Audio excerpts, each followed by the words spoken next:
काली और गोरी जुड़वा बेटी के लिए मां का प्यार। मेहमानों की भीड़ अमृता को घेरे हुए थी। उसकी गोद भराई चल रही थी, जहां उसकी एक सहेली प्रिया उसे कहती है, अरे वाह अमृता, तेरे चेहरे पर तो एकदम ब्राइडल दुल्हन जैसा निखार चढ़ा है। भाई तू है भी तो दूध जैसी गोरी चिट्टी सुंदर, और मैंने तो सुना है कि बच्चे बिल्कुल माँ पर जाते हैं। इसका मतलब तेरे आने वाले बच्चे भी दूध से सफेद होंगे। अपने गोरे रंग रूप का बखान सुनकर अमृता इतरा कर बोली, भगवान ने मुझे इतना सुंदर बनाया है, मुझे तो बस गोरी सी सुंदर सी बेटी चाहिए। और अगर काला बच्चा हुआ तो? ये सुनकर अमृता भद्दा सा मुंह बनाकर बोली, काले बच्चे का तो सवाल ही पैदा नहीं होता, बिकॉज मुझे काले रंग से नफरत है, नफरत। भगवान ने अमृता को रच कर सुंदरता दी थी, और गोरा दूधिया रंग, तिरछे नैन नक्श, इसलिए उसे अपने गोरेपन पर बहुत गुमान था। गुजरते दिन के साथ अमृता को दर्द शुरू हो जाता है। आ आ आ आ थोड़ी देर में अमृता एक गोरी बेटी को जन्म देती है और कराहते हुए भी एक ही शब्द पूछती है, डॉक्टर, डॉक्टर मेरी बेटी गोरी तो है ना? डॉक्टर बड़े अचंभे से उसे देखता है। पहली बार ऐसी माँ देखी है जिसे डिलीवरी के दर्द से ज्यादा बच्चे के गोरे और काले रंग की पड़ी है। अमृता एक नहीं बल्कि 2 जुड़वा बेटियों को जन्म देती है, जिसमें एक गोरी और दूसरी बहुत काली होती है। डॉक्टर, कहाँ है मेरी दोनों जुड़वा बेटियां? मैं उन्हें देखना चाहती हूँ। जी, ये रही आपकी बेटियां। गोरी बेटी को देखकर तो अमृता फूली न समाई, मगर अपनी काली बेटी को देखते ही उसने उसे गोद से झटक दिया।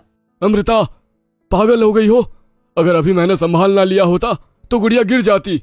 नहीं नहीं, ये इतनी काली कलूटी मेरी बेटी नहीं हो सकती। ये तुम कैसी बातें कर रही हो अमृता? तुमने इसे जन्म दिया है, और बच्चे चाहे काले हो या गोरे, माँ के लिए दोनों बराबर होते हैं। अपने पति आनंद के लाख समझाने पर भी अमृता अपनी काली बेटी को स्वीकार नहीं करती, जबकि सारा लाड प्यार वो अपनी गोरी बेटी पर जताती। अमृता ने अपनी गोरी बेटी को लाव्या नाम दिया, वहीं आनंद ने काली बेटी को सांझ नाम दिया। गुजरते वक्त के साथ दोनों 7 साल की हो गई। दोनों जुड़वा थी, इसलिए उनकी शक्ल भी मिलती जुलती थी। दोनों के बीच बड़ा प्यार था, साथ में स्कूल जाना, एक साथ खेलना कूदना, जिसे देखकर अमृता को चिढ़न होती। लाव्या, तुम अपने चेहरे पर क्या लगाती हो जो तुम्हारा चेहरा चांद की तरह चमकता है? देखो सांझ, माँ ने ये क्रीम पाउडर लाकर दिया है, मैं यही लगाती हूँ, लो तुम भी लगा लो। लाव्या ने जैसे ही क्रीम काली बहन को दिया, इतने में अमृता गुस्से में आकर क्रीम छीन लेती है और अपने मन की भड़ास निकालने लगती है। काली कलूटी बैगन लूटी, तुझे क्या लगता है री? तू मेरी बेटी की देखा देखी करके गोरी हो जाएगी? कभी नहीं, काली माई ही रहेगी। अपने प्रति अपनी माँ की कड़वाहट को देखकर सांझ बिलक बिलक कर रोने लगी। आप मुझसे इतनी नफरत क्यों करती हो? मैं भी तो आपकी बेटी हूँ। ये कहते सांझ ने अपनी माँ का आंचल छुआ, तभी उसने उसे दूर धकेल दिया। दूर हट मुझसे, नासपीटी कहीं की। सांझ, सांझ तुम ठीक तो हो? उठ मेरी बहन। लव्या अपने हाथों से उसे मलहम लगाती है। इसी तरह दिन महीने साल बीतते गए, मगर अमृता के मन में अपनी काली जुड़वा बेटी के प्रति बसी हुई नफरत कभी नहीं घटी, और 18 साल बीत गए। अमृता की दोनों जुड़वा गोरी और काली बेटी अब 25 साल की हो गई, वहीं अमृता 45 साल की। माँ, माँ कहाँ हो आप? अरे यहाँ हूं मैं। देखो, मैंने कॉलेज में 2nd क्लास पास किया है। अपनी गोरी बेटी के 2nd आने पर अमृता का मन खुशी के मारे गदगद हो गया। अरे भगवान तुझे खूब तरक्की दे। वैसे भी भगवान ने तुझ में कोई कमी नहीं दी है। रूप है, रंग है, और पढ़ने लिखने में भी इतनी होशियार है मेरी लव्या। अमृता का मुंह अपनी गोरी बेटी की तारीफें करते कभी नहीं थकता था। वहीं सांझ भी हल्की सी मुस्कुराहट लिए आई। माँ, मैंने कॉलेज में 1st क्लास से पास किया है, मुझे आशीर्वाद दो। पर अपनी काली जुड़वा बेटी के प्रथम आने पर अमृता जल भुन गई। उसके चेहरे की खुशी जैसे एक पलछिन में छिन गई। तभी पिता आनंद ने गर्व जताते हुए कहा, जीती रहे सांझ, मुझे तुझ पर नाज है।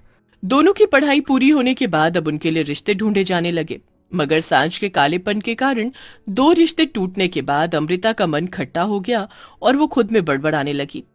पता नहीं कौन थामेगा इस काली कलूटन का हाथ, नाक कटवा कर रख दी।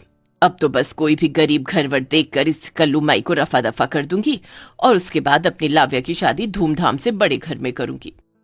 अमृता ने गायत्री के बेटे चंदन से गरीब सांझ का रिश्ता कर दिया, जिस पर आनंद ने आपत्ति जताते हुए कहा, अमृता, तुम माँ हो या दुश्मन? तुम मेरी सांझ की शादी नहीं कर रही हो, बल्कि उसे गरीब घर में ढा रही हो। तभी अमृता झूठ मूठ का रोना रोकर बोली, अरे तो मैं और क्या करती, तुम्हारी इस काली कलूटी लाडली को कोई पसंद भी तो नहीं कर रहा था। मैं जुबान दे चुकी हूँ, अब अगर ये शादी नहीं हुई तो मैं अपनी जान दे दूंगी। आप चिंता मत कीजिए माँ, आपने जहाँ मेरी शादी तय की है मैं वहीं शादी करूंगी, जैसा आप चाहेंगी वैसा ही होगा।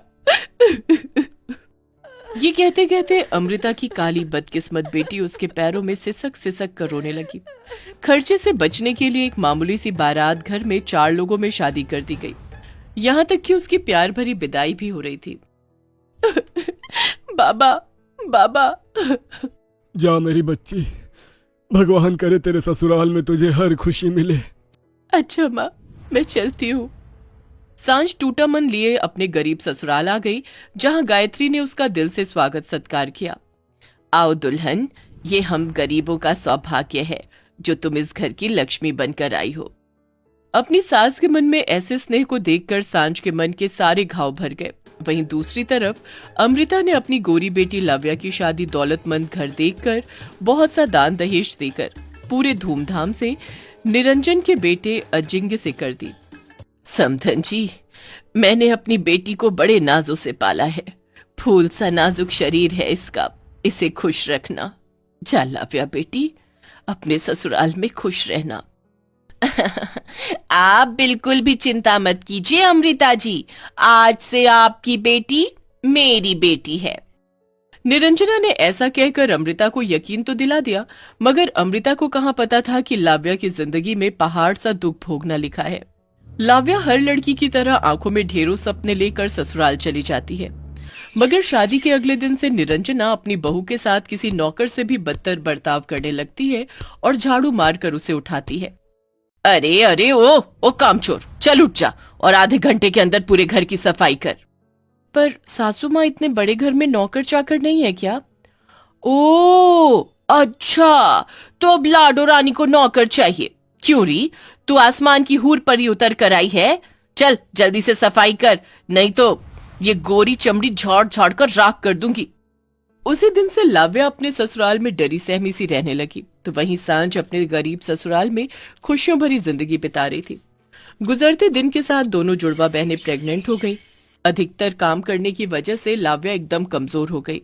अजिंक्य, मैं माँ बनने वाली हूँ और तुम पापा। तो क्या करूं? नाचूं? हाँ, तुम क्या दुनिया की पहली औरत हो जो बच्चा पैदा करोगी? तभी निरंजना ने अपनी बहू को धमकाते हुए कहा, कान खोलकर सुन ले बहुरानी, होगी तू अपने घर की राजकुमारी, पर ये तेरा ससुराल है, और जरा भी ये मत सोचना कि तू प्रेग्नेंट है तो मैं घर में नौकर रखूंगी। सब कुछ तुझे ही करना पड़ेगा। आज तो चूल्हे से कुछ ज्यादा ही धुआं उठ रहा है। अरे बहू, मैं खाना बनाती हूँ, देख तुझे धुआं लग रहा है। ये तेरे और तेरे होने वाले बच्चे के लिए बिल्कुल भी ठीक नहीं। गायत्री अपनी बहू को हटाकर खुद चूल्हा फूंकने लगती है। तभी चंदन सर से पांव तक मिट्टी में सना हुआ गमछे में इमली और कैरी लेकर आता है। ये लो सांझ, तुम्हें कैरी खाने का मन कर रहा था ना, देखो मैं तुम्हारे लिए ले आया हूँ, और ये गरम गरम जलेबी भी छनवा कर लाया हूँ। शुक्रिया चंदन जी। वहीं लाव्या की सास और पति उसे मार पीट कर भगा देते हैं। लाव्या, मेरी बच्ची, ये सब क्या है? क्या हुआ है? वो अपनी माँ को रोते हुए सारी बात बताती है। माँ, तुमने मेरी शादी अमीर घर में की, मगर फिर भी तुम्हारी बेटी आज सुखी नहीं है, क्योंकि जो दुख तुमने मेरी जुड़वा बहन को इस घर में दिए, शायद ये उसी की बददुआ है जो तुम्हारी इस बेटी को इस तरह से मिल रही है कि मैं दुख झेल रही हूँ। अपनी बेटी की बात सुनकर अमृता अपनी करनी को सोचने लगती है और सांझ को सम्मान के साथ उसके ससुराल लेने जाती है। समधन जी, मैं अपनी बेटी को लेने आई हूँ। हमारे यहाँ बेटी का पहला बच्चा उसके मायके में होता है। ये सुनकर सांझ रो पड़ती है। माँ, घर चल बेटी, तेरी माँ तुझे लेने आई है। अमृता अपनी दोनों बेटियों की एक समान देखभाल करती है और सांझ को खूब प्यार देती है। वहीं थोड़े दिन बाद निरंजना को अपनी गलतियों का एहसास हो जाता है और वो भी लाव्या को इज्जत के साथ लेकर जाती है।